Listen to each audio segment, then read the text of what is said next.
Hello दोस्तों, पानी में चलते एक से एक शानदार जहाज तो आपने देखे ही होंगे। ये जहाज इतने बड़े और खूबसूरत होते हैं कि उनसे नजर ही नहीं हटती। दरअसल उनमें बैठना बहुत से लोगों का ख्वाब होता है। इनका साइज इतना बड़ा होता है कि पूरा का पूरा शहर इनमें समा जाए।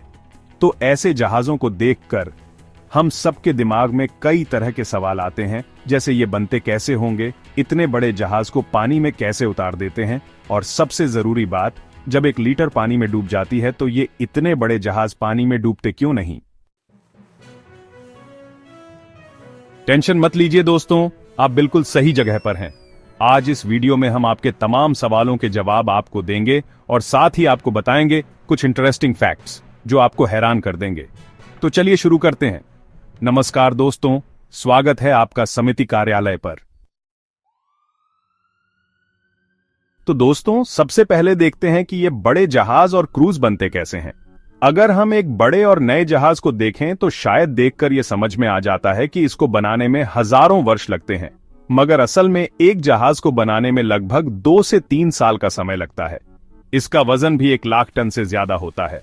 आपको ये जानकर हैरानी होगी कि ऐसे क्रूज पर लगभग 8 से 8,500 लोग एक साथ सफर कर सकते हैं। है दोस्तों, ये तो था वैसे ही। अब देखते हैं मेकिंग प्रोसेस। वैसे कई कंपनियां हैं जो ये बड़े जहाज बनाती हैं, जैसे Hyundai heavy industries, Samsung heavy industries, Mitsubishi heavy industries, tasty ship building, और इनके अलावा भी कई कंपनियां हैं जो ये बड़े जहाज बनाती हैं। आज हम आपको दिखाएंगे कि कैसे मित्सुबिशी हेवी इंडस्ट्रीज ने बनाया अपना the prime on a fruits. सबसे पहले तो इतने बड़े जहाज को कहां बनाया जाए ये सोचना पड़ता है, क्योंकि अगर समंदर से दूर बनाया जाए तो फिर इतने बड़े जहाज को समुद्र में ट्रांसपोर्ट करने में दिक्कत आ सकती है और एक शॉट में वह फंस भी सकता है। इसलिए मित्सुबिशी ने इसे अपने नागासाकी के शिपयार्ड पर बनाया, जो समंदर के किनारे है। पहले जहाज से बड़ा एक स्पेशल बेस बनाया गया और फिर उसमें से तमाम पानी को निकाल दिया गया। फिर जमीन पर छोटे छोटे बॉक्सेस दिए जाते हैं और उनके ऊपर तैयार किया जाता है शिप का बेस, जिसके ऊपर खड़ा किया जाता है 8 मंजिल का शानदार जहाज। इस जहाज का ये बेस खास तौर से तैयार किया जाता है। वैसे तो पूरा जहाज स्टील का होता है, लेकिन बेस का मटेरियल ऊपर के मटेरियल से थोड़ा हैवी होता है। इस स्टील का यूज करने की वजह यह भी है कि समुद्र के खारे पानी से लोहे या किसी और मेटल के खराब और कमजोर होने की संभावना रहती है।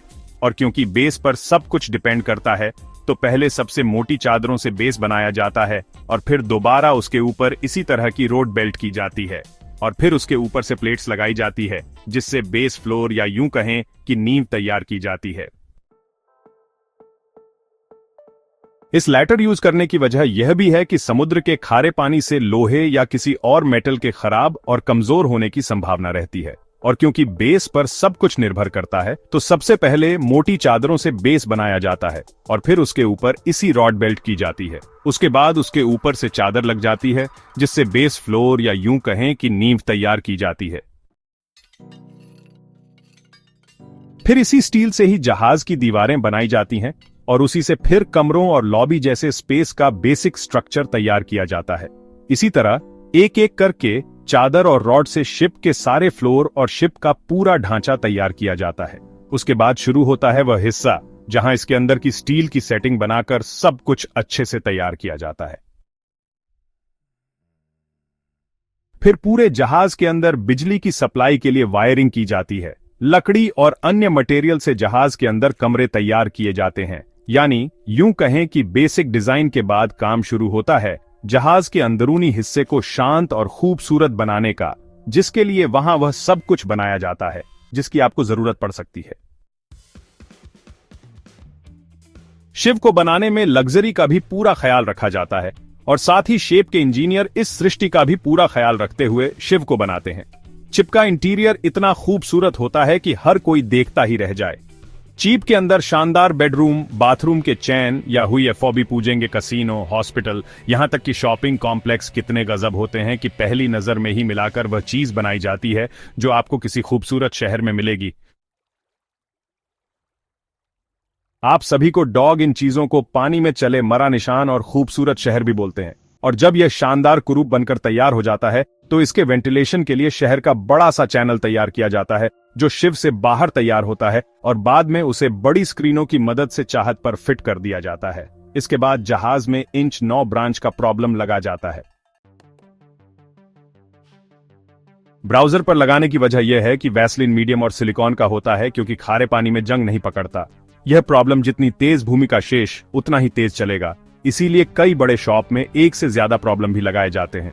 उसके बाद जहाज की बॉडी पर जंगरोधक केमिकल लगाया जाता है, ताकि समुद्र के खारे पानी से इतिहास को जानने लगे, और फिर इसके ऊपर से जहाज पर प्रॉपर पेंट किया जाता है। उसके बाद जहाज को टेस्टिंग के लिए पानी में उतारा जाता है। टेस्टिंग के बाद जहाज को वापस वहीं पर लाया जाता है, और जहाज में जो भी कमी मिलती है उसे ठीक किया जाता है। और फिर सारा काम होने के बाद जहां पर डिजाइन और लोगो बना जाता है, और इस तरह एक ही बनकर तैयार हो जाता है। ये तो थे कि शिप कैसे बनता है। अब सवाल यह आता है कि इतने बड़े जहाज को पानी में कैसे उतारते हैं, क्योंकि यहां पर एक छोटी सी गलती और यह समझ लो कि भाई खैरियत है। इस पानी में यहां भैंस का मतलब है कई 100 करोड़ रुपए। तो चलिए देखते हैं कि कैसे इन बड़े चेहरों को पानी में उतारा जाता है। जहां से को समंदर यदि वह में के लिए फ्लोटिंग और टाइप लॉन्चिंग तरीका सबसे आसान और सबसे कम खतरनाक है। जैसा कि मैं आपको जरूर बता दूं कि जहाज को बताने से पहले समंदर किनारे जहाज से बड़ी जगह को खाली किया जाता है और फिर वहां से बनाया जाता है। तो इस तरीके में जहाज के पूरे होने के बाद उस जगह को वापस पानी से भर दिया जाता है, और फिर उस पानी को समुद्र के पानी से मिला दिया जाता है। फिर जहां धीरे धीरे समझ में आ जाता है। जहां से को समंदर यदि वह में के लिए फ्लोटिंग और टाइप लॉन्चिंग तरीका सबसे आसान और सबसे कम खतरनाक है। जैसा कि मैं आपको जरूर बता दूं कि जहाज को बताने से पहले समंदर किनारे जहाज से बड़ी जगह को खाली किया जाता है और फिर वहां से बनाया जाता है। तो इस तरीके में जहाज के पूरे होने के बाद उस जगह को वापस पानी से भर दिया जाता है, और फिर उस पानी को समुद्र के पानी से मिला दिया जाता है। फिर जहां धीरे धीरे समझ में आ जाता है। तो हैं दोस्तों, ऐसे जहाज को इसके अलावा भी 3 तरीके से पानी में उतारा जाता है, जिसमें सबसे पहला है ग्रेविटेशनल टाइप लॉन्चिंग। इस तरीके में जहाज को समुद्र के किनारे लाख यात्रियों की बढ़ती इस अवसर पर सेट किया जाता है। फिर सेट की बोरिंग और कृष्ण की जाती है, ताकि फ्रिक्शन को कम किया जा सके और बहुत आसानी से फसल का समुद्र में चला जाए। तो हैं दोस्तों, ऐसे जहाज को इसके अलावा भी 3 तरीके से पानी में उतारा जाता है, जिसमें सबसे पहला है ग्रेविटेशनल टाइप लॉन्चिंग। इस तरीके में जहाज को समुद्र के किनारे लाख यात्रियों की बढ़ती इस अवसर पर सेट किया जाता है। फिर सेट की बोरिंग और कृष्ण की जाती है, ताकि फ्रिक्शन को कम किया जा सके और बहुत आसानी से फसल का समुद्र में चला जाए। तो मैं होली के बाद जहाज को सेट पर रखा जाता है और फिर जहाज के चलते हुए पानी में चला जाता है। इसको प्रैक्टिशनर्स ऑन ऑफ लॉन्चिंग इसलिए बोलते हैं, क्योंकि यहां पर ज्यादा को सेट पर रखा जाता है। उसके बाद शिव की लॉन्चिंग का काम ग्रेविटी खुद करती है। हालांकि जब ओनियल और बीम पर फिसलते हुए जहाज पानी में जाता है, तो जहाज के साथ अच्छा खासा ओनियल और बीम भी समुद्र में चला जाता है, जिससे समुद्र में काफी पोल्यूशन फैलता है। यार, बैंक लोन चाहिए दोस्तों। ये शिवजी का सबसे सिंपल तरीका है। इसमें सिलेंडर जैसे बड़े एयर बैग परचेस को रखा जाता है और उसे पानी में छोड़ दिया जाता है। मैकेनिकल फॉर वॉचिंग दोस्तों, अब तक हमने जितने भी तरीके देखे, ये उनमें सबसे खतरनाक है, और इसी वजह से इस तरीके से बड़े जहाजों को पानी में नहीं उतारा जाता है, क्योंकि उन्हें डूबने का खतरा ज्यादा होता है। इस तरीके में ट्रक फ्रेंड या किसी और मशीन की मदद से जहाज को स्कूल किया जाता है और पानी में रखा जाता है। अब आप समझ गए होंगे कि सिर्फ छोटे जहाजों के लिए ही यह तरीका कारगर है। मैकेनिकल फॉर वॉचिंग दोस्तों, अब तक हमने जितने भी तरीके देखे हैं, उनमें से यह सबसे खतरनाक है, और इसी वजह से इस तरीके से बड़े जहाजों को पानी में नहीं उतारा जाता है, क्योंकि उन्हें डूबने का खतरा ज्यादा होता है। इस तरीके में ट्रक, क्रेन या किसी और मशीन की मदद से जहाज को खींचा जाता है और पानी में रखा जाता है। अब आप समझ गए होंगे कि सिर्फ छोटे जहाजों के लिए ही यह तरीका कारगर है। तो दोस्तों, अब आप समझ गए होंगे कि बड़े जहाज बनते कैसे हैं और बनने के बाद पानी में कैसे उतरते हैं। तो हमें कमेंट करके बताएं कि आपके हिसाब से कौन सा तरीका सबसे ज्यादा इफेक्टिव है। दोस्तों, अब हम ये तो जान गए कि पानी में उतारा कैसे जाता है, लेकिन जब एक छोटी सी चीज पानी में डूब जाती है, तो यह बड़े जहाज पानी में तैरते कैसे हैं? ये ट्यूब पर क्यों नहीं डूबते? टेंशन मत लीजिए, हम बताते हैं। ग्रेविटेशन की वजह से हर चीज नीचे की तरफ आती है, और इसी वजह से पानी में कोई भी चीज डूब जाती है। लेकिन जहाज क्यों नहीं डूबते? दोस्तों, यहां पर आता है आर्किमिडीज प्रिंसिपल, जो यह कहता है कि जो भी चीज हम पानी पर डालते हैं, जितना उसका वजन होता है उतना ही पानी वह हटाती है। अब दूसरी चीज यह है कि जब कोई भी चीज पानी में जाती है तो उसका वजन कम होना शुरू हो जाता है। ऐसा इसलिए होता है क्योंकि ग्रेविटेशनल फोर्स हर चीज को नीचे खींच रहा है, पर एक दूसरा फोर्स जिसे बॉयंसी कहते हैं वह उसे ऊपर धकेल रहा है। आपने अक्सर देखा होगा कि कुछ चीजें पहले तो पानी में डूब जाती हैं, पर फिर वह ऊपर आ जाती हैं। ऐसा बॉयंसी की वजह से होता है। इसके अलावा कोई चीज अगर अंदर से खाली हो तो वह भी पानी में तैरने लगती है। ऐसा इसलिए होता है क्योंकि ग्रेविटेशनल फोर्स एक चीज को नीचे खींच रही है, पर एक दूसरी फोर्स जैसे बॉयंसी वहां से ऊपर धकेल रही है। आपने अक्सर देखा होगा कि कुछ चीजें पहले तो पानी में डूब जाती हैं, पर फिर वह ऊपर आ जाती हैं। ऐसा बॉयंसी की वजह से होता है। इसके अलावा कोई चीज अगर अंदर से खाली हो तो वह भी पानी में तैरने लगती है। अब यहां पर काम करती है डेंसिटी। ज्यादातर जो चीजें तैरती हैं वह साइज में तो बहुत बड़ी होती हैं, पर साइज के मुकाबले उनका वजन बहुत कम होता है। जैसा कि हम आपको चीज एल्यूमिनियम संबंध में बताते हैं, जो कि बहुत हल्की बनाई जाती है। इन्हें इस तरह बनाया जाता है कि उनकी डेंसिटी पानी की डेंसिटी से कम होती है और नीचे वाला हिस्सा बिल्कुल खाली होता है। वह अपने वजन के मुकाबले अपने आकार के हिसाब से कम पानी हटाती है और पानी में तैरने लगती है।